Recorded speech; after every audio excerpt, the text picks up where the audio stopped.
Welcome back, everybody. Today we are going to do a deep dive into something that you all have been asking about, Oh, yeah. Subway. Definitely a popular one. Yeah, so this is a story that honestly has lots of twists and turns.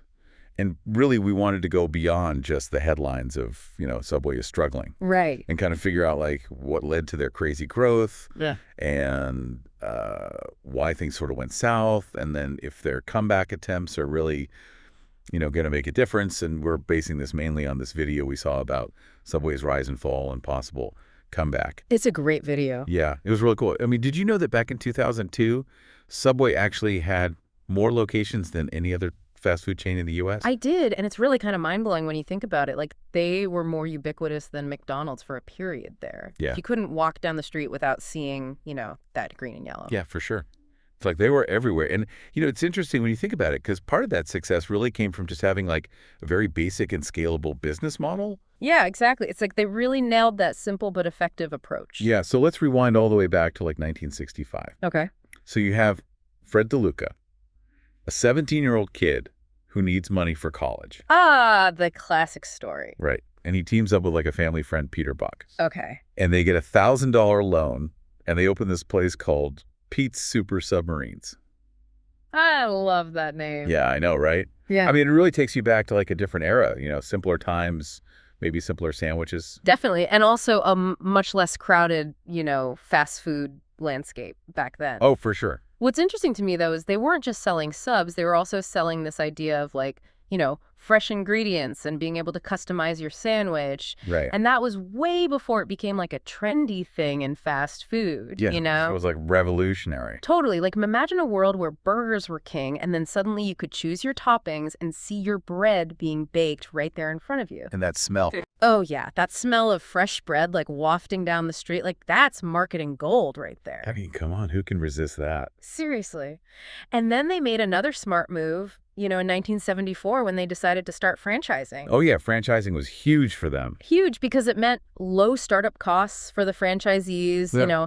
Minimal equipment. You didn't need, like, a fancy kitchen setup or anything. Right, and that made it really appealing to all sorts of people, even those who didn't have, a background in the food industry. Yeah, exactly. It was like the perfect opportunity for someone with an entrepreneurial spirit. Right, and then they really embraced that whole anytime, anywhere kind of strategy. Oh, yeah. Hospitals, gas stations, college campuses, like, they were everywhere you could imagine. It's funny because you compare that to, like, their competitors who Yeah. often focused on those prime real estate locations. And Subway was like, we'll go wherever people are hungry. Exactly. They weren't afraid to think outside the box. And, of course, their big slogan became Eat Fresh. Oh, yeah. And that really resonated with people. Yeah, I mean, it wasn't just a slogan. They were actually baking their bread in store, Yeah. prepping veggies right in front of you. It was like the theater of freshness, Yeah. long before Instagram food trends were a thing. Totally. But, looking back, was that focus on fresh more about marketing savvy? Or did they really offer something different? That's a good question, and it's one that's been debated a lot, Right. I mean, on the one hand, their marketing was incredibly effective, but on the other hand, they did offer a level of customization and ingredient choices that was pretty unique at the time. Right. So it's kind of a mix of both, I think. Okay, so then you have, like, the 2008 recession hits. Oh, yeah. That was a game changer for a lot of businesses. And what does Subway do? They launched the $5 footlong. Oh, yeah, that was genius timing, right? Right. Because everyone's looking for a deal, and then that jingle. That jingle was everywhere. You couldn't escape it. It was inescapable. And speaking of inescapable, you also had the Jared Fogle campaign. Right. Which, looking back, is a very complicated part of their story. Very complicated. But at the time, it really seemed to tap into that growing trend of, health consciousness. Oh, absolutely it did. And some estimates suggest that it might have contributed to, like, half of their growth during that period. Wow. Yeah, it was a big deal. They were really connecting with people on a deeper level, positioning Subway as, like, a healthier alternative to traditional fast food. Which is interesting because, for a while there, it seemed like nothing could stop them. But then things started to, Yeah, cracks started to appear. And those cracks, I think, really started to widen when their biggest strength became their biggest weakness, their sheer size. Right. By 2012, they had over 40,000 locations globally. More than any other fast food chain, it was incredible. But then, that led to what you were talking about earlier, like cannibalizing their own sales. Exactly. It's like, imagine you have two Subway stores right across the street from each other. Okay. They're not competing with McDonald's or Burger King. Yeah. They're competing with each other for the same customers. And so this internal competition, it really diluted their sales per location. So they were basically less efficient. Yeah, exactly. It was like too much of a good thing, Too much of a good thing. And then when you compare their sales per location with like a competitor like Chick-fil-A. Right.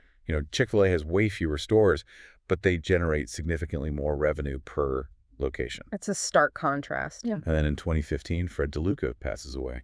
Yeah, that was a big loss for the company. Yeah. He was known for being very hands-on, a true believer in the brand. Right. And some people argue that, his absence kind of created a void in leadership right at a time when they were facing all these challenges. Yeah, it's hard to measure the impact of losing a founder like that, but it definitely couldn't have helped. And then, of course, there's the whole Jared Fogle situation. Right, a scandal that, while very sensitive, had a huge impact on Subway's image. Yeah, it brought a lot of negative attention to the brand, just when they were already dealing with, the oversaturation and the growing competition. It's a reminder of how vulnerable brands can be to events that are kind of outside their control, Right, especially in today's world with social media and everything. Yeah, it's like instant news can make or break you. So it's like this perfect storm is brewing, right? Yeah. You've got oversaturation, you've got the leadership change, you've got this PR nightmare, and then they decide to bring back the $5 footlong. Oh, yeah, but by 2016, food costs had risen so much that it just didn't work anymore. Yeah, it backfired. It backfired big time because franchisees were unhappy customers, felt like they were getting a lesser product. It's like the opposite of what they were trying to do.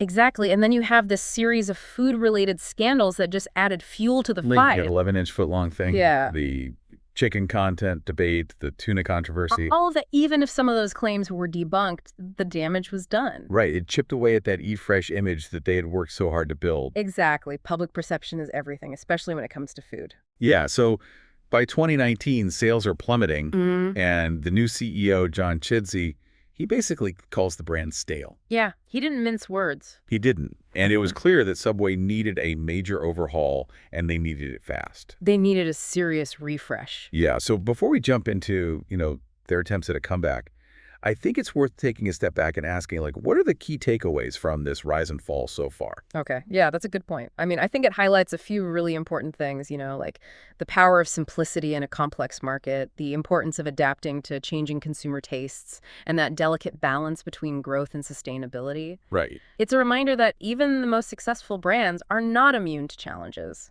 especially in an industry that's constantly evolving. For sure. I think Subway's story really shows just how tough the fast food industry is now, Yeah, it's not just about making a good sandwich for cheap anymore. Exactly. Today's customers, they want it all. Yeah, they want healthy options, they want convenience, and of course they want that, perfect Instagram photo.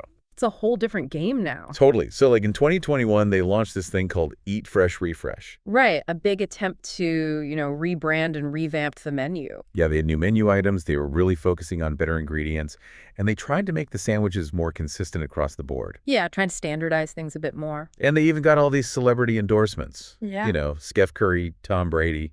Yeah, trying to capture that whole eat like a champion vibe. Right.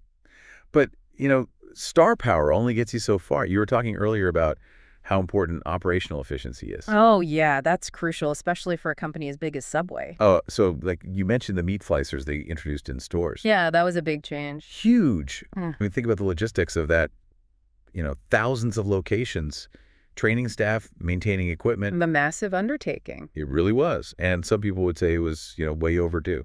Maybe, but it does show that they're committed to quality and consistency, which had become a problem, with so many different locations. Yeah, for sure. And to pull that off, they had to bring in new people with experience managing those kinds of large-scale operations. Absolutely. They needed a whole new playbook. And speaking of big changes, Yeah. In 2023, Rourke Capital acquired Subway. Yeah, that was a huge shift going from family ownership to a private equity firm. What a change. And I mean, it shows that they're really serious about focusing on, efficiency and profitability. Right, which makes sense given Rourke's history with other restaurant brands. Exactly. Yeah. They called it a transformation journey. But what does that really mean for the average Subway customer? That's the question, isn't it? I mean, maybe it means fewer Subways, but The ones that are left are better. Right. Or maybe a smaller menu with more of those high-profit items. Those are all possibilities, streamlining operations, closing underperforming stores, maybe even raising prices a bit. Those are all tools in the private equity playbook. Right? But there's also the risk of losing what made Subway, that affordability and accessibility. It's a tough balancing act. So tough, how do you evolve without alienating your loyal customers? But, in the midst of all this change, there have been some positive signs. You mentioned that their sales per location were actually going up. They are, which is a really important metric. Right. It means that maybe their efforts are starting to work. Yeah, but it's still too early to say if this is a sustainable trend, can they keep this momentum going? Can they win back those customers who have gone to other places? And how do they deal with the fact that the whole fast food landscape is changing?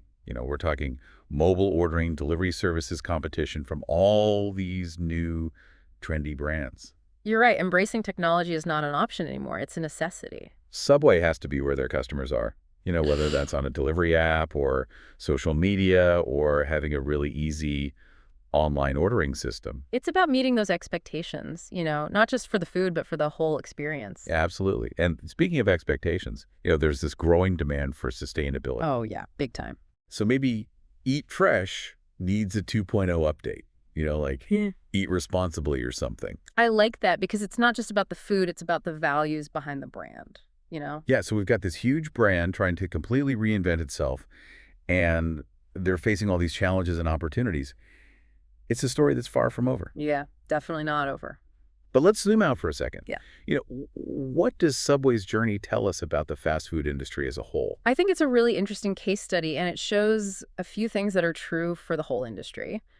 First of all, you can't get complacent. Right. Even the biggest brands have to keep innovating and adapting if they want to survive. It's like that Red Queen quote, it takes all the running you can do to stay in the same place. Exactly. You can't stand still. And the second thing is that operational efficiency is key.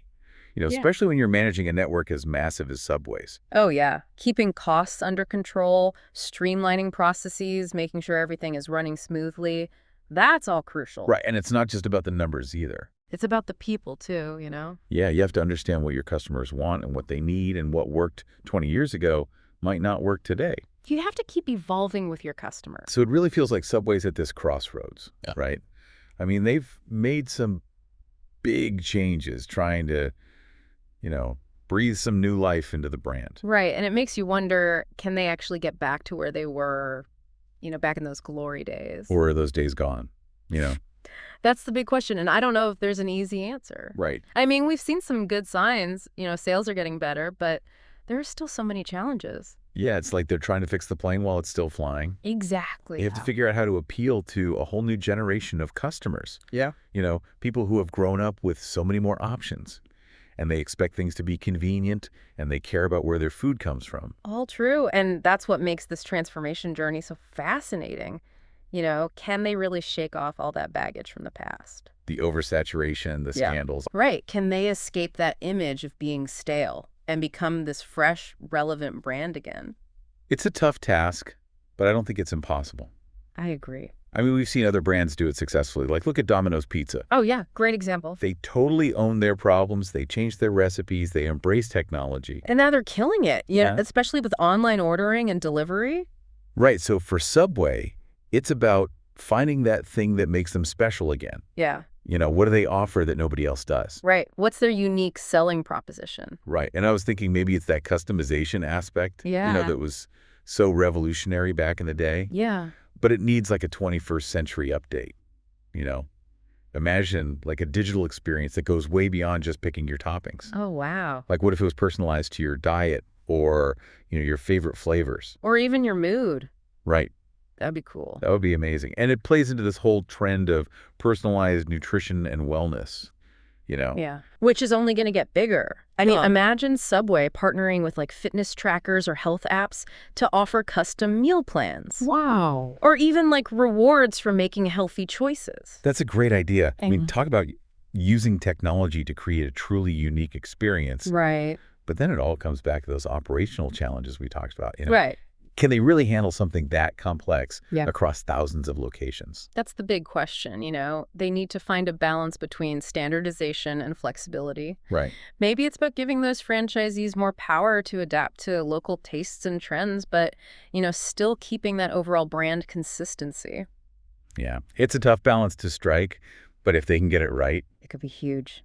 So where do you think Subway goes from here? Your predictions? I think they're going to keep focusing on, being more efficient, innovating their menu, and using technology in new ways. Okay. But at the end of the day, their success really depends on one thing, understanding their customer. If they can figure out what people want now and consistently deliver it. They have a real shot at making a comeback. Well, it's been a wild ride for Subway. That's for sure. Lots of ups and downs, and honestly, a lot of lessons, not just for them, but for any brand, trying to keep up with the way things are changing. Definitely a lot to learn from their story. So as we wrap up this deep dive, here's a question for you, our listener. Do you think Subway can really make a comeback? Have their glory days passed? We've looked at the facts. We've talked about the challenges and the possibilities. Now it's your turn to decide. What do you think the future holds for this iconic brand? That's all the time we have for today's deep dive. Thanks for joining us as we explore the world of Subway. Until next time, keep exploring, keep learning, and keep diving deep. As always, subscribe to our channel, like this video, and comment below. Yeah, leave us your thoughts. Let us know what you think. And don't forget to check out the links in the description. You might find some useful stuff there. We'll see you in the next episode. Bye-bye. Bye.